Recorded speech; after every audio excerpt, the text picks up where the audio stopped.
All right. Show starts in 3, 2, 1. Welcome everybody back to the show today, the Drippy Faucet Podcast. I'm your host, Jesus Flores, also known as J Flow. Today I have an amazing artist, brother. His name is Eli, and he goes by his artist name of Gauntlet. Is that right? That's correct. Yes. Absolutely. Totally right. First time I saw this man perform was at the Alivio Poetry Lounge. Well, it's not much of a lounge, but it's a poetry place. And man, I was just captivated by your complete presence as an artist. And I was like, wow, like I would love to have the opportunity to explore the mind of this individual. And here he is today. I hope he has a lot to give you guys. And so to kind of start off, I was wondering if you would be down to show everybody a little bit of your skills. I don't know if you want some music in the background. I don't know if you kind of just want to go in with something that you have prepared. How do you feel most comfortable? I'd be down. I brought a flash drive. Let's do it. Let's do it. Something like that. Shoot it, brother. Shoot it. All right. Let's see that. Do. Yes. Let's make this happen, man. So I have this book. I tend to have like little props every time that kind of represent a little bit about myself. And I'm not sure if you've ever read that book. Have you ever read that? I have not actually. I mean, I'm familiar with like some of his phrases, like "rose that grew from concrete." Oh, for sure. He's definitely a master poet and pillar of the community. No doubt. Nice. No doubt. Gauntlet is about to perform. Give us a little bit of his talent. I wanna have you guys be impressed. He's the man. I promise you that. Oh, talking me up. I promise you that. That is surround sound. Let's go. Okay. Can we pretend that airplanes in the night sky like shooting stars? I could really use a wish right now, wish right now, wish right now. Can we pretend that airplanes in the night sky like shooting stars? I could really use a wish right now, wish right now, Yeah. wish right now. I wish we didn't sit isolated, insulated, rolling screens, vegetated, fake love, masturbated. Ego so wide a pinprick could deflate it. I wish we would call family members we denied. They say blood doesn't matter, but he's been a 180 in recent seasons I haven't tried. I wish we didn't spend our lives wishing we were in another skin. Our similarities are greater than the differences can describe.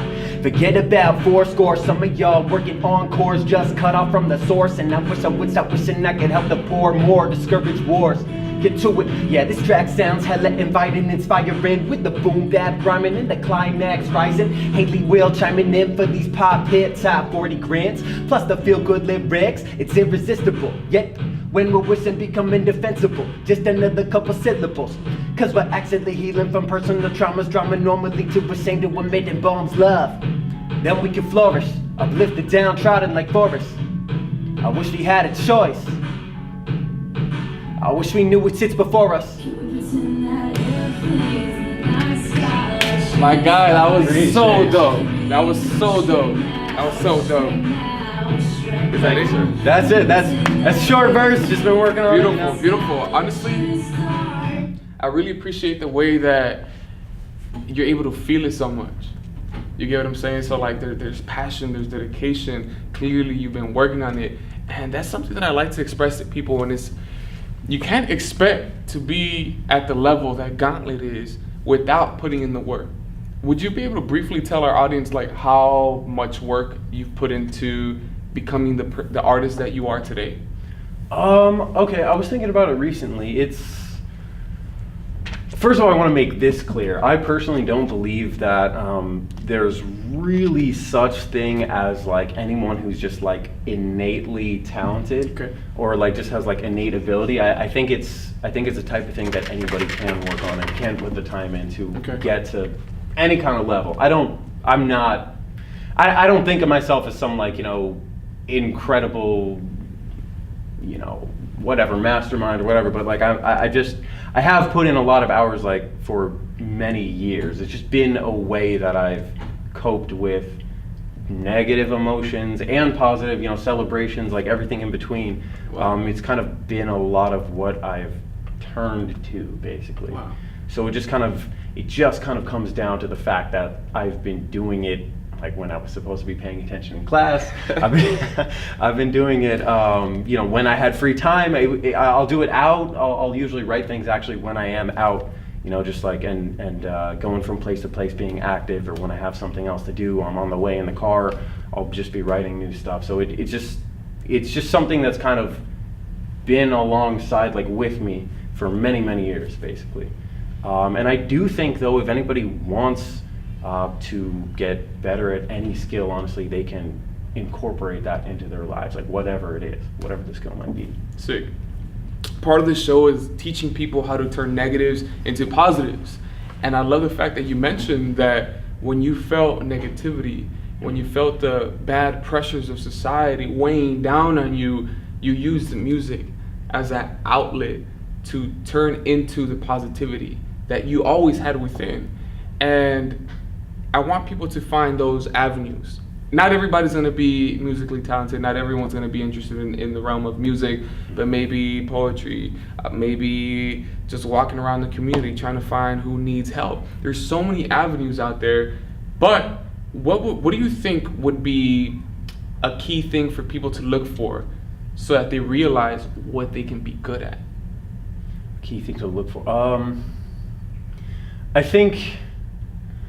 I'll start with this. I guess you say, like, I took negative pressures of society. I think personally, like, just as a kid, it did start with dealing with my own personal issues. And I think, like, over the last several years, I am more, since I'm kind of like opening up more and I'm kind of having, more and more and more experiences, like, around all kinds of, Sure. diverse communities, and all kinds of different people.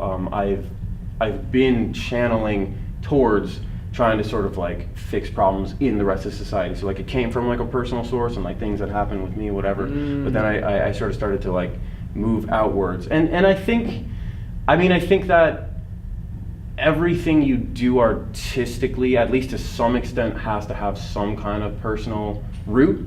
Connection. It has to come from some kind of like personal connection that you can then draw from, and then like sort of like, I guess, sprout outwards. Okay. But in terms of people finding something like some kind of activity that they might want to like get better at or improve, I think it does just come down to like, okay, how do you see yourself, and look for things that you just sort of enjoy doing, or that even things that just kind of come up while you're like sort of like sitting around idly. Like if you like to craft, if you like to cook, there are all kinds of like different avenues that you can take. I think it's a lot of time it tends to be something that sort of comes naturally and sort of picks you. Okay. Yeah. So there's a mystical aspect to this, in a sense, where you're just kind of like, things gravitate towards you, whether you like it or not. Unfortunately, there's some bad things that sometimes gravitate towards you, unfortunately, but there is also good things that gravitate towards you, but you got to be the one to discern whether it's going to be the right thing for you or not. I can't tell you what it is. He can't tell you what it is. But what we can do is say that it's out there, and I hope that you find it, and I hope that you're able to utilize it for good. So you are from Culver City. Yes. What is a memory from your childhood? Oh, okay. That really like kind of like sticks to this moment? I thought of two actually. If I could go through them real brief. But, sure. So we actually used to have an ice rink. It was the Culver City Ice Rink. It had been there throughout my childhood. I remember, I think I still have one of the like tickets. They used to like hole punch. No way. Yeah. How old is this ticket, by the way? It's probably, it's got to be at 12, least 15 years. Yeah, it's got to be that. Yeah, it's gross. Where did you hold, like, where's it saved? I think I have it in some drawer somewhere. Cool. It's some old folded paper, Right. Those like raggedy old, but like it has the picture of like some like ice, Right. queen or whatever. But yeah, so like they hole punch it every time you come in, and I remember going to the ice rink. I would go like with friends. I remember going with my dad sometimes, and like I remember I really liked to go as fast as I could and like weave through people and just like sort of like almost like. Not in like a troublemaking kind of way, but like almost in a way that was like right on the verge of like bothering people. Like I would be like right next to them, just sort of like zip right by people, and I would get right up to the wall, and I would like, this was just fun for me. Like I would just like turn away from the wall at the very last second and be like, look at how great I am, and like, I can like. Showing off your talents. Yeah, kind of. If I try to get on the rink, bro, I can't make it happen. I just can't. I mean, like, I can kind of try to get on there, but I'm gonna fall a couple times, and I'm just not gonna make it happen. It definitely That's awesome, bro. it definitely starts that way. People do fall and like you start with a sure. rail or whatever. For sure. I've heard roller skating is easier than ice skating. So I can't do either. Are you in your family the only kid, the only child? no, I do have an older brother. He's about 3 years old. So would you guys go on the rink together? He wasn't into that. He wasn't into that at the time. Yeah. Okay. All right. So as a it was just family, different. would you guys go out to restaurants a lot? And if so, what was your favorite restaurant and why? Oh, let's see. I'm trying to remember. I think growing up, like as a kid, I do remember a place that we used to go. It's called the Golden China. It's this. I think it's still there actually. And I liked it because it's this style. I think it's like partially, I guess, like Chinese cultural or. I mean, I don't want to get that wrong, but basically we would go in and like it's like a setup where like all the tables are like it's kind of like a family style, and like I kind of like the idea of like they serve you these plates, and it's really nobody's like owns the one plate or whatever. Everybody like So everyone shares. everybody like takes chopsticks and like takes a little piece from like all of it, and like you kind of like move stuff around, and it almost like forces you to be like really there like with your family. So like that's cool. I kind of like that. Hot and sour soup is their best thing there. Yeah. So the communal aspect of eating is what makes it such a memorable restaurant. I think it's cool. Yeah, it's also I also remember having fun like learning how to use chopsticks. Right. I You know, get you. I get I you. know other people. I know some other people never learned, but like, I don't know. Yeah. It's just one of those things. All right, since we're talking about community, we're talking about like the communal aspect of eating. What do you think about our country being like such a individualistic country? Do you believe we could be a better country overall for the well of not only us as Americans, but for the entire world if we were to somehow transition from highly individualistic to more of a communal setting of a country? That's actually interesting. Like now I'm thinking of like Chinese and China and some of the Asian countries. Like it almost seems like we could take a leaf out of their book in terms of, and it brings me to thinking about the Olympics because like every time one of the Asian countries wins some kind of award or medal like in some event, a lot of the time it seems like they thank their country.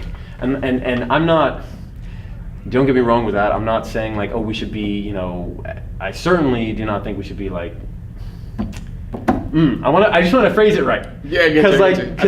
Because I don't think we should be nationalistic, like, oh, our country is so great. But like, what I'm really trying to say is they usually give, like an individual athlete will tend to give credit like to their team or like to the country that they're from or like the coaches that like, brought them there instead of like, it seems like, and not even athletes, I think anyone who's like an American athlete in the Olympics, most of the time is more or less like pretty humble. So like they're not like, saying like, it was all me and like, right. whatever. But that is something I've noticed in just watching some of those cultures where they kind of, or like, for example, they'll put their family name first just in like, like in daily life. Right. So it's just, I think we could get closer to that. At least would be like a good, maybe like a good middle ground. Yeah. Because, Yeah, I totally agree because we're very disconnected from our communities.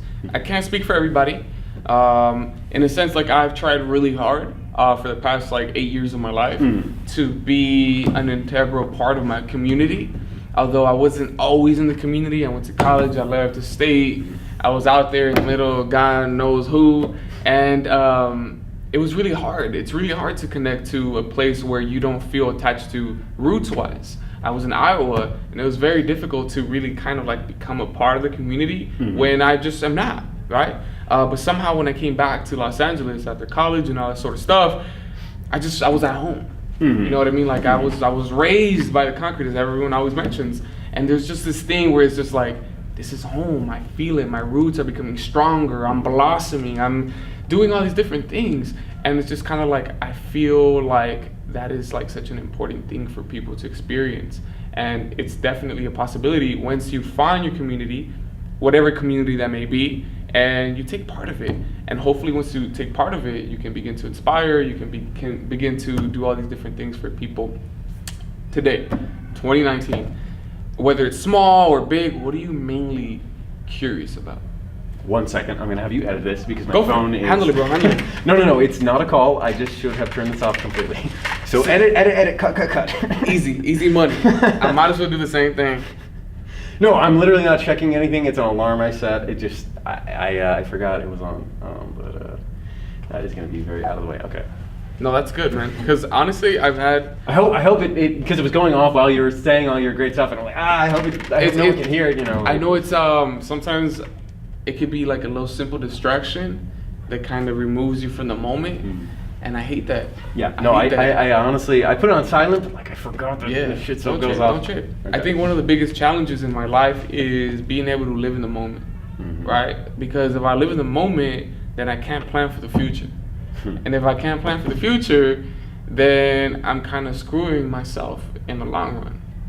But it's really interesting because, I mean, debate on, and I wish for you to debate against it if you will. But I feel like the most richest thing that I can do is just live right now, regardless of what I'm doing.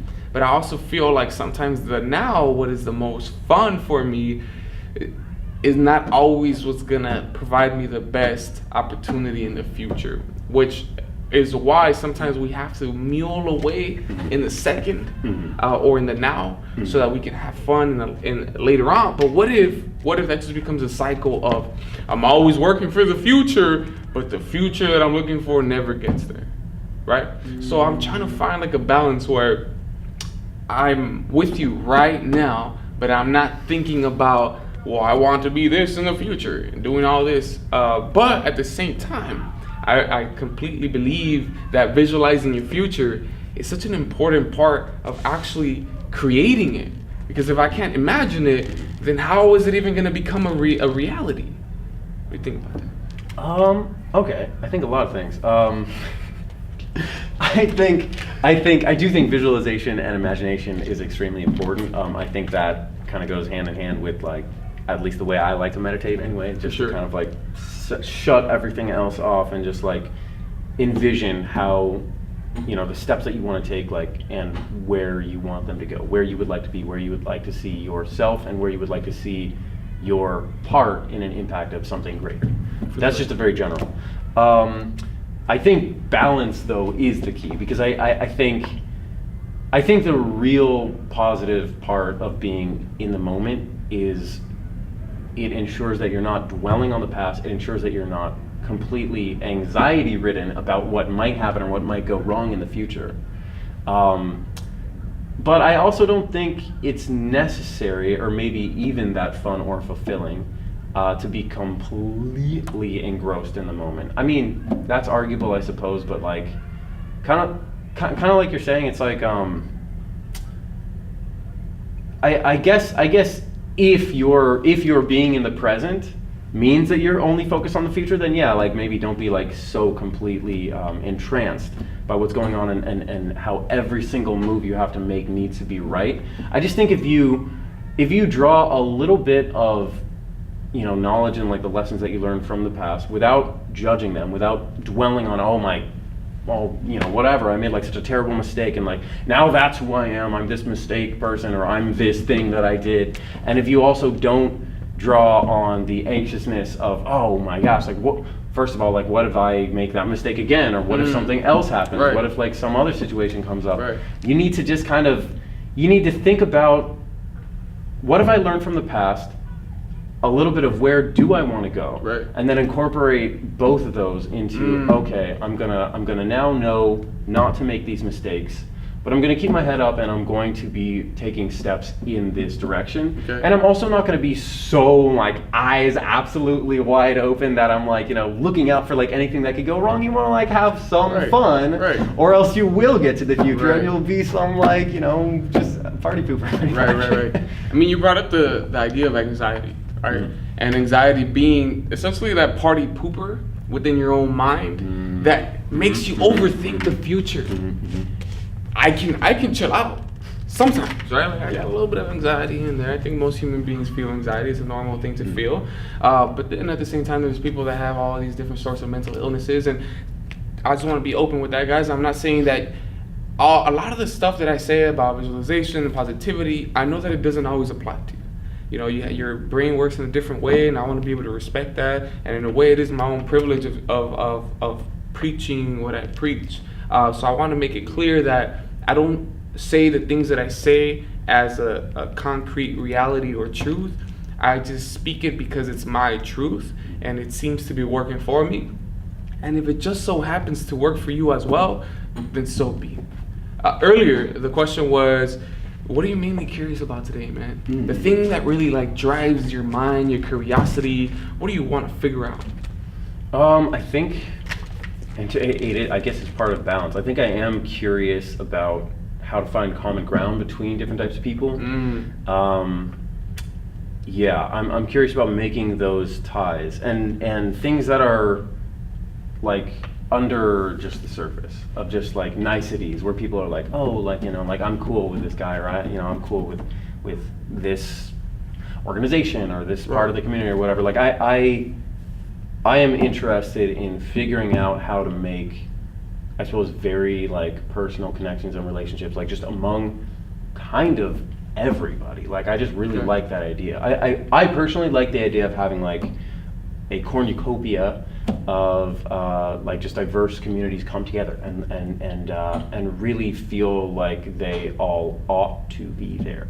Is what I'm trying to say. Right. Like there isn't like the odd figure out that no matter how hard they try to become part of the community, they feel left out. And that's actually really amazing. I love the fact that you're striving to figure out how do we find common ground with one another, especially in a country where we are growing more and more apart from one another. I mean, the left is going hella left and the right is going hella right, and whatever your ideology may be, I feel like it would be really interesting to be able to sit down with some of these folks and just like have some like honest discussions about life, philosophy, politics, all these different things without having to want to hurt each other, right? Because I mean, it's really difficult. I mean, one of the biggest questions is like communism versus like capitalism, right? Like, well, which one's the correct one? And I feel like if you get like a hardcore leftist, talking about the all the way, perhaps like an anarchist, and then you bring a hardcore fascist on the right, there's probably not going to be much of a common ground. Yeah, I don't know if extremists are possible to like negotiate with. Right.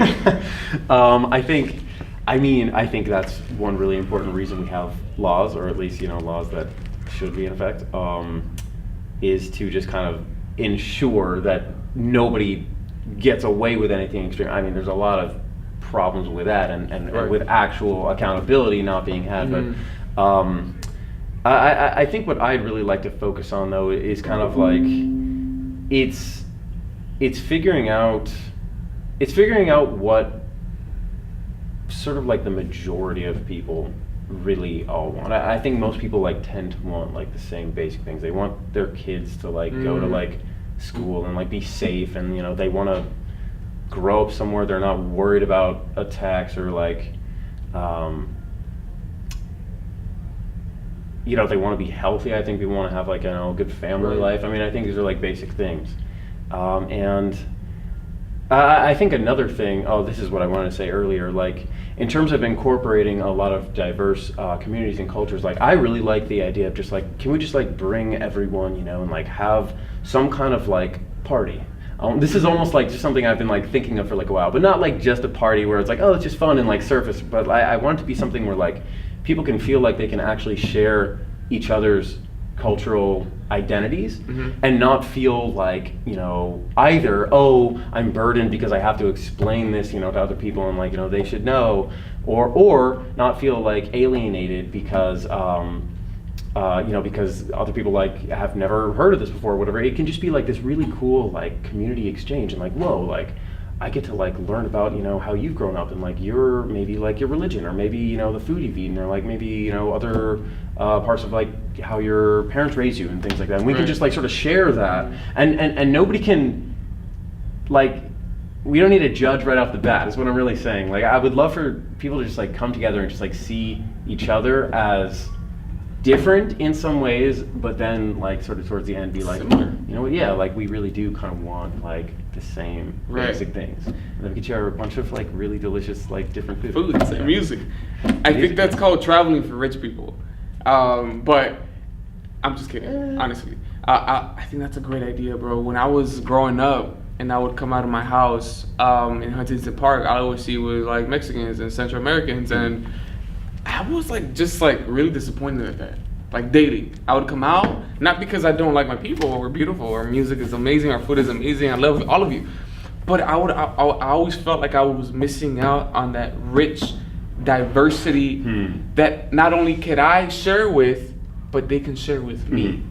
And I just felt so bad because I was like, I want my neighbor to be Indian. I want my other neighbor to be Chinese. I want the other one to be from here and there and there. And I could just visualize how much we could collaborate with one another and make each other's lives so much more richer.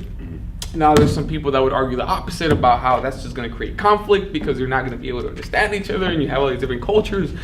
But I disagree because, and I'm not stating that I know so many cultures, but from what I've realized is that most people just want to be happy. Most people just want tranquility. They want peace. They want to be able to communicate. They want their kids to be happy. They want all these different things to be healthy.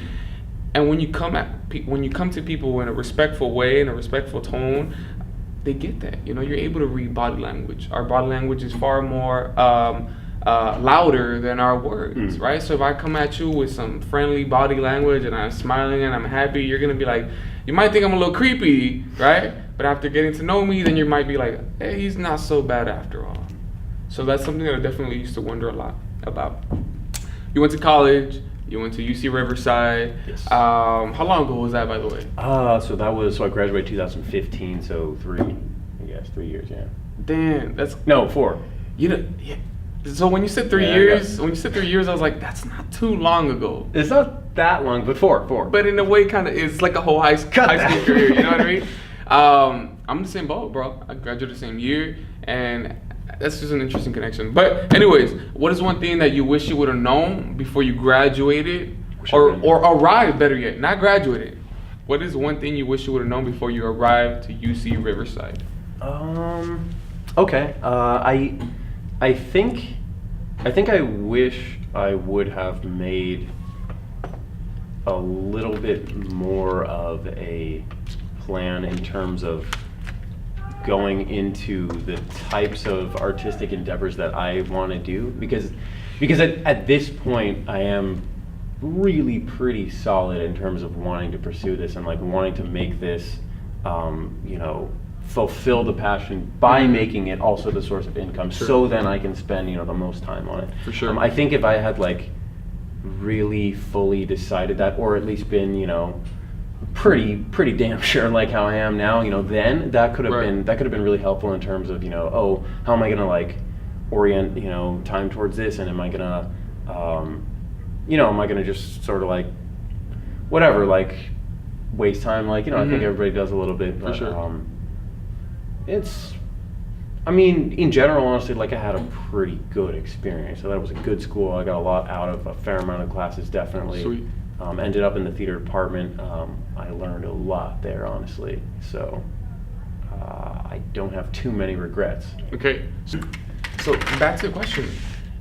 Since you have the ability to be able to pierce through the BS in society, what are some of those ideas that currently, when you see them, you sniff them out, you're like, dude, BS? I think, and I saw this. It was probably towards the end of college. It probably was about like 2014 or 15. But I remember I was walking with a really good friend who's you know, my black guy friend, and we were just walking like around my neighborhood. We were hanging out. He came, you know, came to that area for, I think it was like during summer, you know, and he was going to move back to Texas, which is where he is now, but details. But Okay. you know, we were just like chilling, hanging out pretty much. We were actually walking by It's like a local mosque. Nothing to do with the mosque other than that it was there. Then I just remember it being there. But somebody literally drove by in like an SUV, rolled down their window, and shouted at him like, NIGG. go back to where you came from type thing. And for me, I was just very like dumbfounded. Like I didn't know. I actually acted like almost immediately with rage. I said like, oh my god, like I hope they fucking crash, like and everything. And my friend, this guy Nick, told me like, whoa, like he literally like passed me on the shoulder. He's like, hey, like don't wish that on your worst enemies. And to me, that's like, I'm stuttering right now, but. It was an emotional experience for me, I think, because I was just like, wow, like this is my guy, like who the, like you can't talk to my guy like that, you know what I mean, like, sure. But he just tells me like, hey, like I deal with this every day, like on the bus, like on my way everywhere, like there's just always, and to me it's just so like that really, really, really like extra opened my eyes. Like I knew blacks and brown members of the community are like, not treated as well in general, but like that for me was like a really specific experience, and like I was literally right there on the sidewalk with him. For sure. And it was kind of just like a raw reaction that I had to that, and it just sort of made me realize like, damn, for this to be like the normal, like the MO, and he's telling me like he deals with it every day, like a lot within our system and just society in general, and interactions and thought processes and assumptions that communities have about each other before getting to meet each other is really skewed and screwed up and needs to be amended, like urgently. Is how I felt about that. Absolutely. So. And to kind of connect that story to one of my own, I was in Iowa. It was actually the RA that hit me up, like first day on campus. It was like a week before school actually started, because I was at football camp. And anyways, they're like, hey dude, what's up? You want to go party? And I was like, hell yeah, I want to go party. Like, let's go. We went out, got a couple things.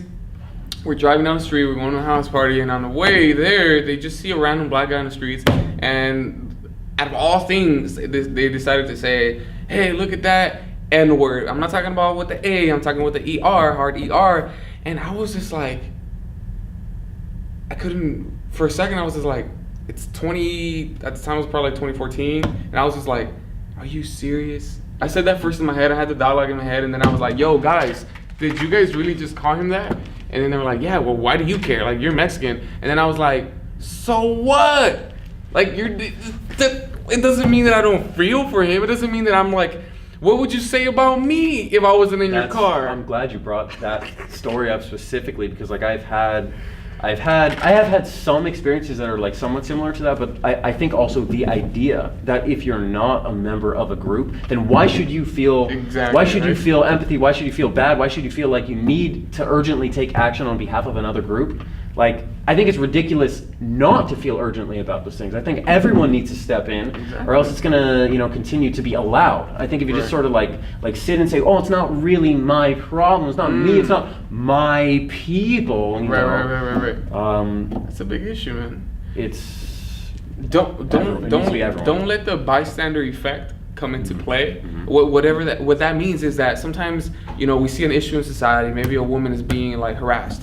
But you think someone else will help, right? No, nobody's gonna help, right? You have to be the one. That's why you're there right now. Well, I don't want to say that you have to be, but maybe you should think about it, right? I don't need you to be the hero either, but if you see something going on and you feel in your heart that you should do something, then maybe you should. Like in that moment, we called out those people for being the way that they were, because we're all human beings. We should feel empathy. Like, those are the things that we should do. We should feel for other people, and not necessarily because we're not part of their tribe or ethnic group that we shouldn't like help them. In fact, I think society, we could be so much more richer if we loved one another so much to the point where it hurts you like it would hurt you if your son or daughter or mother were to be called those names, right? Or be heard.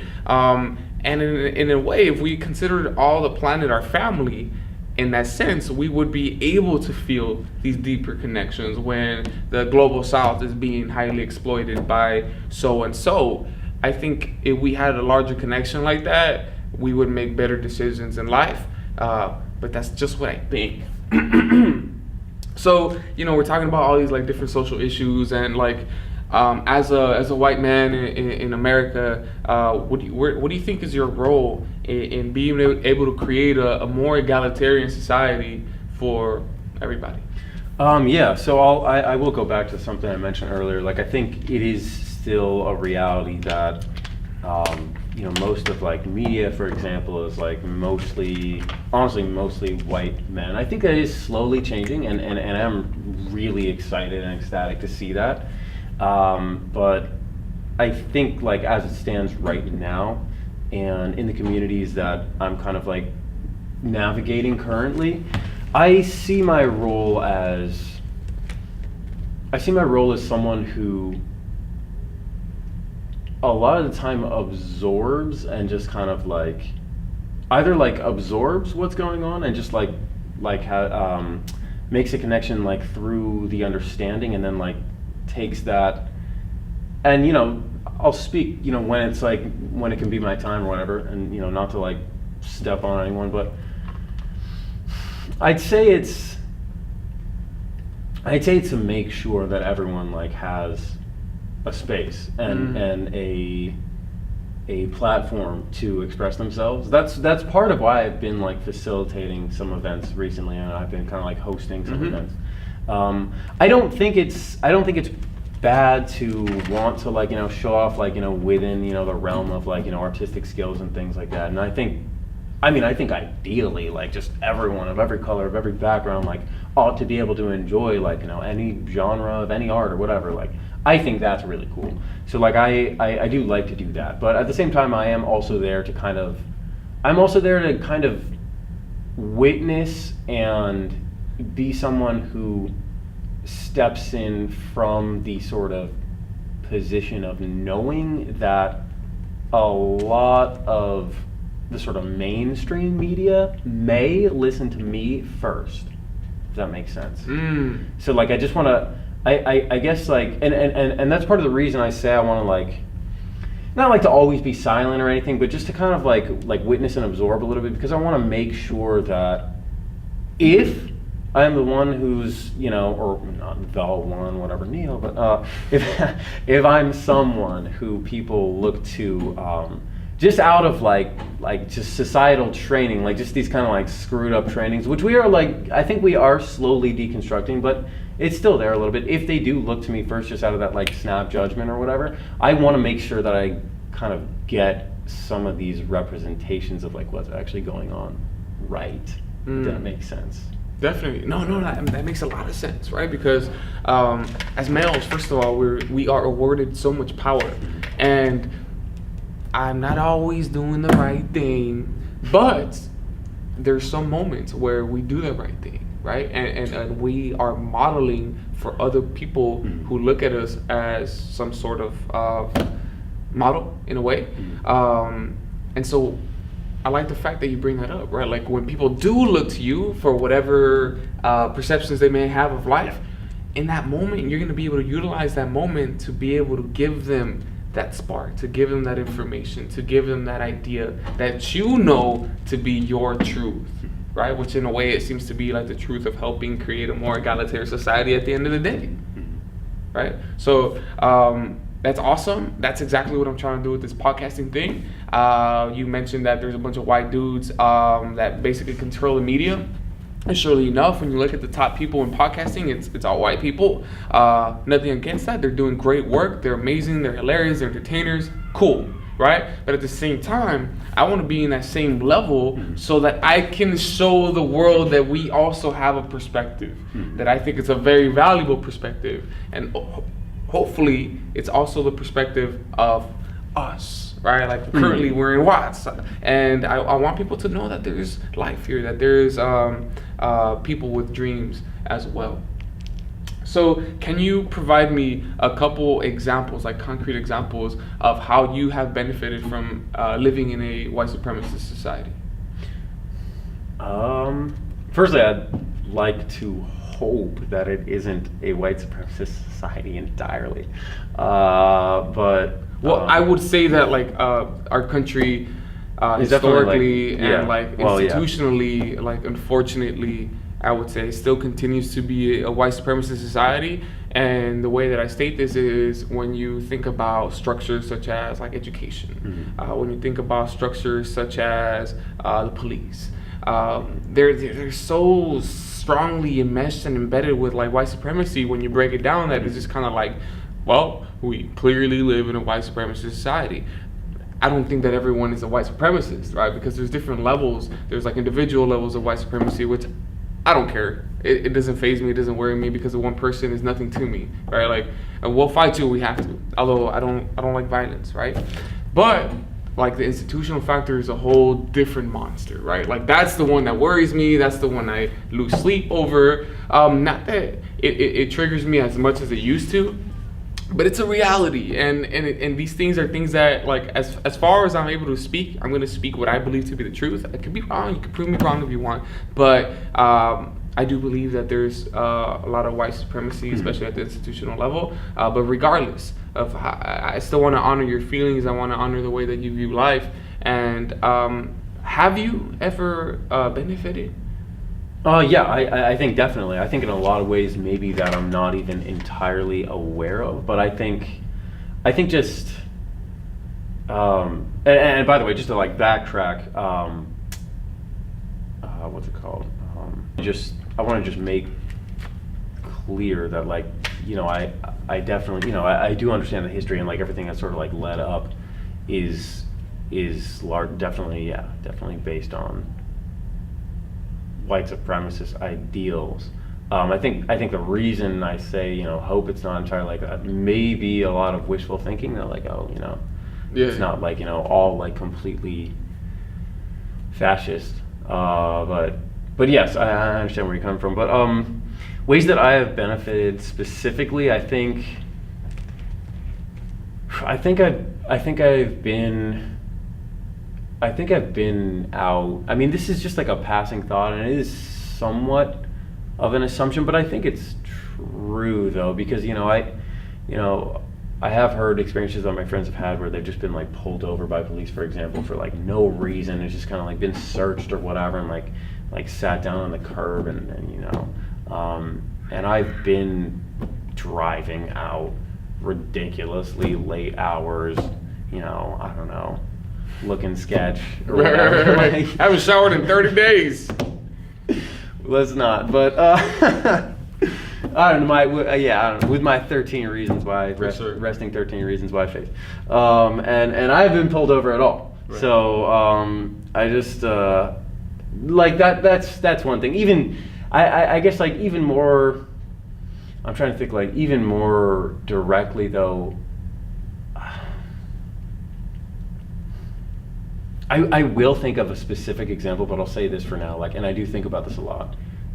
This is one of the reasons I think it's really essential that everyone really has an obligation to pursue justice and to do, you know, the best they can to sort of improve the various communities for everybody, is because someone who looks like me, if I wanted to, I could tune out of everything. Like I really could, because like not that I wouldn't be affected by it in like a larger picture sense, but like, you know, if I wanted to, I could, you know, whatever, just like completely not watch the news or anything, and like probably like most of my, if not all of my family is like gonna be fine. Like, and I could like live and grow and die and not worry about, you know, anything that happens. I think that's really wrong. I think it's essential to incorporate caring about other people and their plights and their issues, and ways that we can bring our skill sets into the fore to you know, to amend and to sort of help decrease some of the systematic issues that befall a lot of communities, basically, because I think it's not okay. It's not okay to just take that privilege of purely tuning out. It's not right. It would be like, you know, some of the stories we're talking about where like, you know, we see someone who's like I mean, somebody being called something is awful, but I'm talking about like, you know, where people are like shot and things like that. It's like, if I took the privilege of just like tuning all of that out, as hard as it is to see and handle and deal with, like imagine what families whose, you know, son, for example, are like, you know, shot or harassed or whatever. Imagine what they have to deal with, you know. So I think it's really crucial for everyone to step in, kind of like an all hands on deck type situation, you know, as much as you can. I don't think it makes sense to, you know, put yourself in like direct danger necessarily, but you know, you do what you can when you can. But I think that should be more than just like, you know, donating on like a, you know, GoFundMe or something. I get what you're saying. You know what I mean? Like it should be action. Going into these, you know, going to these like events where they're actually like taking steps to like, I don't know, maybe it's to call some official. I was just like watching a thing, you know, they went to like this governor's house. I think it was of Torrance, and like, you know, they went to his house and said, you know, our son was shot. It was this black part of the black community, a part of the Black Lives Matter movement, and they, you know, went to his house because the governor and his other various representatives weren't taking any of their thoughts and their demands into consideration during the city council meetings. So they just showed up to his house pretty much. And you know, like he opens the door, he says, you know, oh, this isn't really the time for this or whatever. And to me, it's like everyone needs to show up to things like that to fully put pressure on like a representative who is currently in power to make changes like that. You know, because I could just, whatever it is, keep scrolling or turn the whole thing off or whatever it is, or just it's just not, or not talk to people about it, you know, in that cut the bullshit out of the way type way, and then just kind of like live my own, you know, nice life. Know that I'm never really going to be bothered. Know that I could, you know, get all kinds of just like kind of special treatment and not really care, and that's just wrong, basically. Absolutely. And that, my friends, what Gauntlet has just described is the power of direct action, right? Voting is very iffy, okay? If you feel like you're voiceless, if you feel like your representatives don't represent you, like that famous song goes, I want a president to represent me. Have you heard that song? I haven't actually. Okay, it's about a song. Listen to it. Okay. But direct action, when you want to happen, you got to go press the issues yourself. I don't know if I agree with what you said on voting, by the way. I think voting is really essential, but... Cool. No, I didn't say it wasn't essential. Yeah. I said that it's very iffy, right? In the sense where currently, like, we have a indirect democracy, right? Where basically we elect our officials, and these officials are supposed to represent us. I think that process diminishes democracy a little bit. I believe in a stronger form of democracy where what I say with my vote should go directly to what is going to happen. I don't really trust that a person is going to represent me. It gets a little, you know, there's a lot of gray area there. But I do, above it all, believe in democracy, which is why I believe in direct action far more than I believe in the power of the vote. I'm not saying that the vote is useless. It has its role. It plays its role. If we could vote on more direct actions and more direct issues, and like that's why voting would go up. That's well, first of all that, but like there would be it would be a lot more of a like, you know, oh, I actually know. Right. It is like when someone donates. For you sure. know, like, well, that's kind of why like I stopped donating to the Red Cross, because I've heard of all their scandals and stuff where, like, you know, it doesn't go. Don't donate to them. It doesn't go, you know, directly to this disaster relief. They say that they pay their CEOs like way too much and things like that. But if we could vote on more, like, you know, like, that's why I'll do a lot of research on like the local city measures and like the local government and things like that, because you're actually voting on things that like are going to change your immediate community in education, in the, like, you know, fixing the potholes or whatever it is. Right. And I'm glad you bring that up. There's a clear differentiation between voting for local elections than it is for federal elections. Federal elections are the ones that I think are a lot more tricky. If you have to vote for local elections, please do. They have the most impact. The other thing that I was going to bring up was voting. This is why I have this thing that's not necessarily against voting, but here's the thing, right? Like, Americans. I'm curious about this. We're very passive, right? And we strongly believe, here's the thing about democracy in a nutshell in America. You think that voting is the end to it all. The only way that people participate in democracy is by voting. That's what makes me so upset. No, democracy is far stronger than that, but you have to, by using direct action, take the streets. Go visit that governor with the 100 people. I swear to God, he's gonna be afraid, shitless, and he's gonna do exactly what you want him to do. Voting is powerful, but when it's not so effective in changing the direct material realities that are often impoverishing you immediately. That is why I have a quarrel with voting, not with its means, but with the passivity of Americans utilizing it as a final form of democracy. Okay, yeah, I like that last part. Oh, yeah.